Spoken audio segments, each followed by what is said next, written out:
On se retrouve avec de belles pelotes pour le tuto de la première partie de nos rectangles. Donc je vous l'ai dit dans la toute première vidéo d'intro, les deux rectangles principaux de notre poncho seront divisés ici en 3 parties, donc 3 tutos. On fait la partie 1 aujourd'hui, vous aurez dans 2 jours la partie 2 et 2 jours plus tard la 3e partie. Vous aurez besoin de crocheter 2 fois ce rectangle, donc comme ça devrait vous tenir occupé à chaque fois entre les sorties des différents tutos. Pour le début de notre rectangle, on aura besoin de nos 2 crochets, donc le 6,5 et le 5,5, d'une paire de ciseaux et d'une aiguille à laine. Je ne sais pas où est la mienne actuellement, mais c'est pas très grave. On va commencer du coup avec notre couleur numéro 2, donc c'est la pelote Cozy pour moi, et avec notre crochet 6 mm. On commence ici par faire un nœud coulant. Et on va ensuite faire une chaînette de 56 mailles en l'air.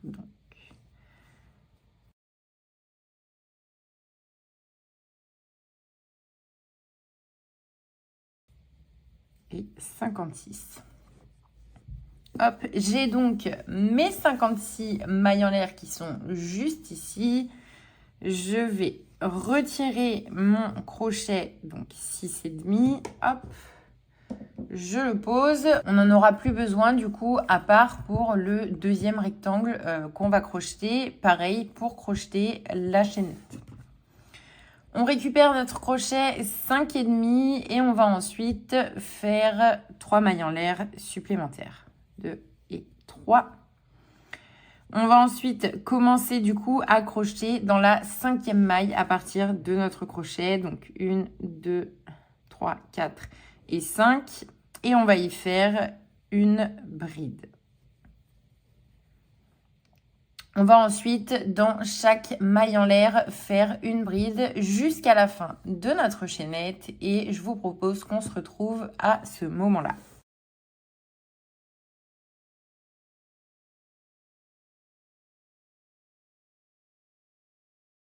Ok, j'ai donc crocheté dans toute ma chaînette. J'ai mes 56 brides. Je vous conseille bien évidemment de recompter pour être sûr d'en avoir le bon nombre. Une fois qu'on est arrivé au bout, on va entamer notre virage puisqu'on commence ici par le cœur de notre rectangle. Donc, dans notre dernière maille en l'air, on a fait une bride. On va maintenant faire 2 mailles en l'air pour créer un premier angle. On va ensuite, toujours dans cette dernière maille en l'air, on va ensuite y ajouter 2 brides. Donc 1 et 2, toujours dans le même espace. On va ensuite faire 2 mailles en l'air supplémentaires pour créer un deuxième angle et ajouter une bride toujours dans cette dernière maille en l'air. Hop, on vient de créer un nouveau côté, donc à notre rectangle. On va maintenant crocheter à l'arrière de notre chaînette et donc ajouter une bride dans chaque maille dans ce sens.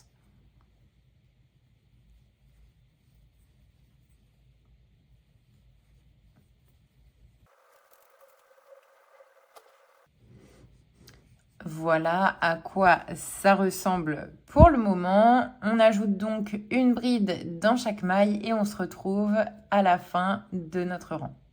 Je suis donc arrivée à la fin de mon dernier rang. On n'oublie pas ici que nos mailles en l'air comptaient comme notre première bride. Donc à la base de ces mailles en l'air, on n'oublie pas d'ajouter une bride de l'autre côté. Donc voilà, du coup, ma très grande bande qui est le début de mon rectangle. Une fois que je suis ici, je vais donc terminer par ajouter un côté à mon rectangle. J'ai donc fait une bride ici dans cette maille. Je crée un angle donc avec 2 mailles en l'air. Je vais ajouter toujours dans le même espace 2 brides pour créer mon côté. Et je fais ensuite à nouveau 2 mailles en l'air, donc pour créer mon dernier angle. Et je vais venir refermer au sommet de mes 3 mailles en l'air qui comptaient ici comme ma première bride, avec une maille coulée.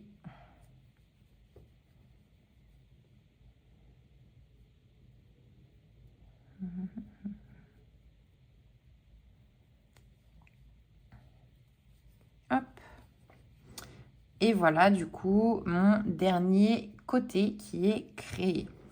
Je fais maintenant une maille en l'air, je vais couper mon fil et on va changer de couleur.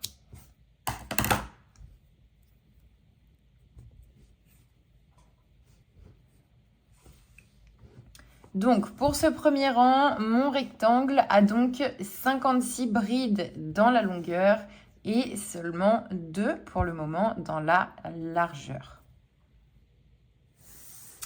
Ce qu'il va du coup se passer à partir de maintenant, c'est qu'à chaque rang, pour élargir notre rectangle, on va avoir 4 brides supplémentaires. Donc que ce soit en longueur ou en largeur, on aura à chaque rang 4 brides de plus. Donc par exemple, ici pour ce que je vais appeler la largeur, au premier rang, j'ai seulement 2 brides. Au deuxième rang, j'aurai 4 brides.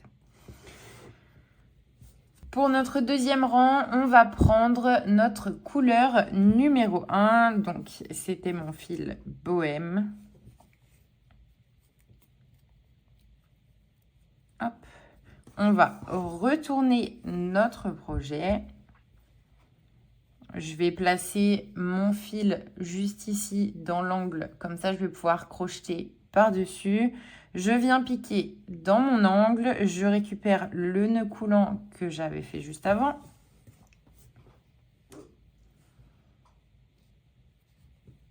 Hop, je le passe à travers l'angle. Je vais venir faire 3 mailles en l'air qui compteront donc comme ma première bride. Et je vais ajouter une bride de plus dans mon angle. Je vais ensuite venir crocheter une bride dans chacune des 2 brides que j'avais déjà. Donc, hop, j'essaye de crocheter par-dessus mes fils, comme ça ils seront déjà rentrés pour la suite. 1 et 2. Donc j'ai fait 2 brides dans les 2 brides que j'avais déjà. Et j'arrive donc dans un autre angle. Je vais y faire 2 brides. 1, 2, 2 mailles en l'air. Et je fais ensuite 2 brides pour démarrer le côté suivant. Donc vous voyez ici, dans ma largeur, j'avais tout à l'heure 2 brides. J'y ai ajouté donc 4 brides en tout. Maintenant, j'en ai 1, 2, 3, 4, 5 et 6.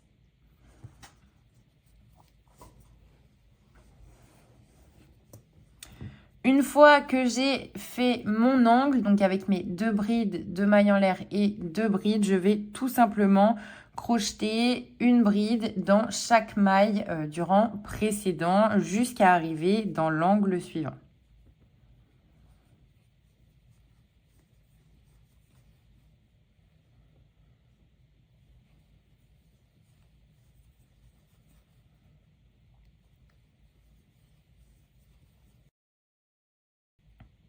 Je continue donc à crocheter une bride dans chaque bride du rang précédent. Je vous retrouve quand j'arrive dans l'angle suivant.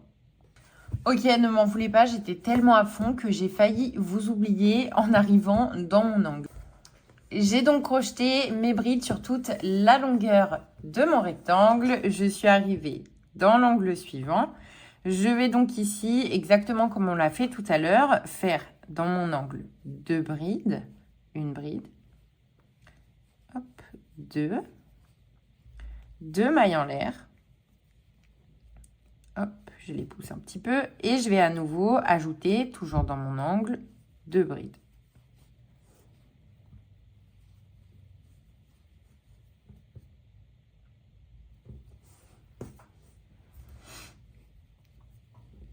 Je vais ensuite faire une bride dans chacune des mailles du rang précédent. Donc une et deux seulement sur ma largeur pour le moment.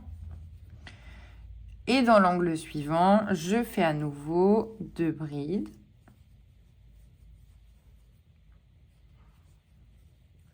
Deux mailles en l'air. Et 2 brides.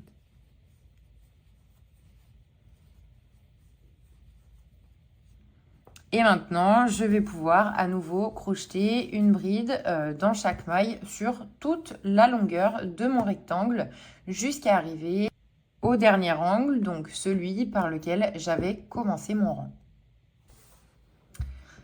Je suis donc arrivée à la fin de mon dernier côté. J'arrive dans mon angle. Je vous montre donc comment terminer le rang. On va ajouter dans l'angle donc nos 2 brides. On va ensuite faire 2 mailles en l'air et ici on a déjà les 2 brides supplémentaires qui allaient dans notre angle. On va terminer le rang par une maille coulée, donc au sommet de nos 3 mailles en l'air qui comptaient comme la première bride.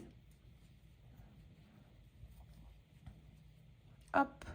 On va maintenant retourner notre projet. On peut étirer légèrement la dernière boucle dans laquelle est notre crochet pour que ce ne soit pas trop serré. Et on va venir piquer dans notre angle, récupérer notre fil et faire une maille coulée. Donc tout simplement pour que notre boucle se décale au milieu de notre angle. On vient ensuite faire 3 mailles en l'air pour commencer le rang suivant.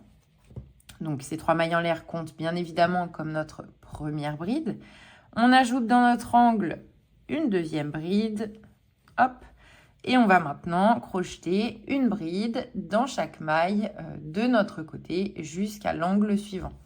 Ensuite, on refait toujours la même chose. Quand on va arriver dans notre angle, on va faire 2 brides, 2 mailles en l'air, 2 brides. On va crocheter dans toutes les brides. Dans l'angle, on fera 2 brides, 2 mailles en l'air et 2 brides. On recrochette dans toutes les brides. Quand on en arrive dans notre angle, toujours pareil, 2 brides, 2 mailles en l'air, 2 brides. On crochette dans toutes nos brides. On termine le rang par du coup 2 brides dans cet angle qui est déjà commencé, 2 mailles en l'air. On fait une maille coulée et on passe au rang suivant exactement de la façon dont je viens de vous montrer le début de ce rang-là. Pour cette première partie de notre rectangle, en plus de notre rang de notre couleur numéro 2, on va ajouter 4 rangs en couleur numéro 1. Je vous retrouve une fois que j'ai ajouté mes 4 rangs. Si vous avez un doute sur la façon de faire, revenez un petit peu en arrière puisqu'on fait vraiment toujours la même chose, de la même façon. Nos angles sont toujours les mêmes. Si vous avez un doute, vous pouvez recompter vos mailles. Et souvenez-vous, à chaque rang, un côté augmente de 4 brides. Donc ici, on avait 2 brides, par exemple, dans notre largeur sur le premier rang. Au deuxième rang, on en avait 6. Au troisième rang, on en aura 10. Ensuite 14, ensuite 18, etc. Donc on ajoute 3 rangs de plus de notre couleur numéro 1. Et quand j'y suis, je vous montre à quoi ça ressemble. Je vous retrouve avec la première partie de mon rectangle terminée. Je vais essayer d'élargir un petit peu le cadre, voilà, pour que vous le voyez un petit peu mieux. Je pourrais quand même pas vous le montrer en entier puisqu'il est déjà assez long. J'ai donc mes 5 premiers rangs, donc mon rang en couleur numéro 2 et ensuite j'ai 4 rangs en couleur numéro 1 et voilà à quoi ressemble cette première partie de notre rectangle. Je suis arrivée du coup à la fin de mes 4 rangs de blanc, j'ai fait une maille en l'air et coupé mon fil puisque le premier rang de la prochaine partie sera d'une autre couleur. Je vous laisse avec ça. Vous n'avez plus qu'à vous mettre au boulot et crocheter vos 2 premières parties de rectangle. Et je vous dis à dans 2 jours.